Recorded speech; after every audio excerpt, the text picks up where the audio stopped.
Hey, Katie here.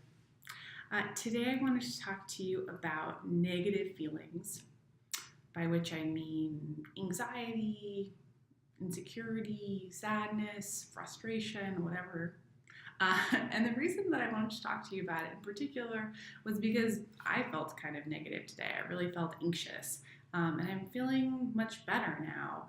But it reminded me that I want to remind you that it's okay and 100% normal to feel anxious or sad or weird or frustrated. I'll repeat it again. It is 100% normal to feel these things. Maybe you're listening to this video and thinking to yourself, of course I know that, Katie. And I'm sure that if you were listening to a friend tell you about how they've been, for example, feeling anxious or sad or whatever, you'd be really compassionate towards them and you would totally know that. But I want to push you a little bit and ask you, do you really know it when it relates to you? Because so often, especially with folks I work with and with readers of the blog and all kinds of other normal folks just like you, I find that we forget about it when it applies to ourselves. I think there's at least two reasons for that. The first one is that it's really inconvenient to have negative feelings. You know, we're so busy. We have a ton of things to get done at work. We have a ton of things to get done at home. We're finishing up work and trying to rush home and make dinner and do our laundry and meet our friends or drive our kids somewhere. And I think negative feelings like feeling anxious or sad or insecure kind of inherently invite us to slow down.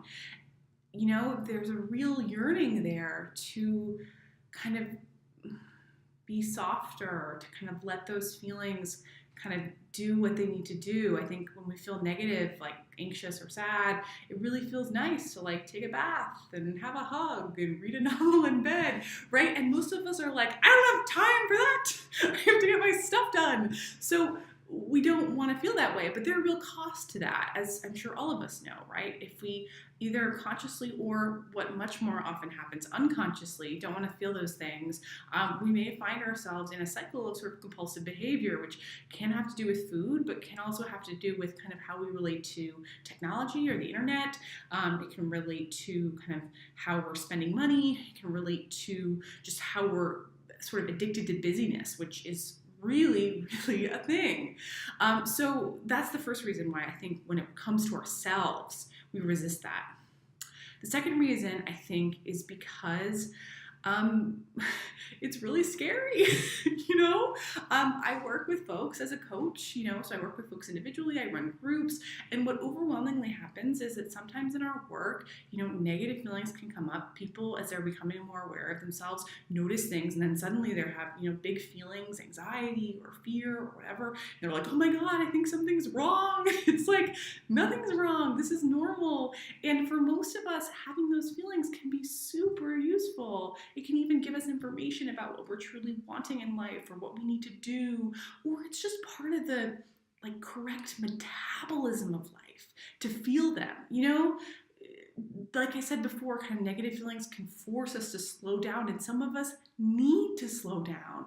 So if we ignore that, we kind of get in weird cycles and we're not truly taking care of ourselves. But given that most of us don't have the time to feel negative, and most of us can kind of feel overwhelmed by feeling negative. It feels like, oh my gosh, how can I feel so anxious? I just think all of us needed this reminder today. It's normal to feel anxious or sad or frustrated on a regular basis. That's part of the deal of being a human. So if you have those feelings, it doesn't necessarily mean anything's wrong. And I think it's really easy for us to forget that for ourselves, even if we sometimes do know that for others. So I just want to remind you, if you feel those things, it's okay. You're normal. I hope this is helpful, and if you liked it, there's more content like this at katiesiever.com or desertclub.com. Until next time.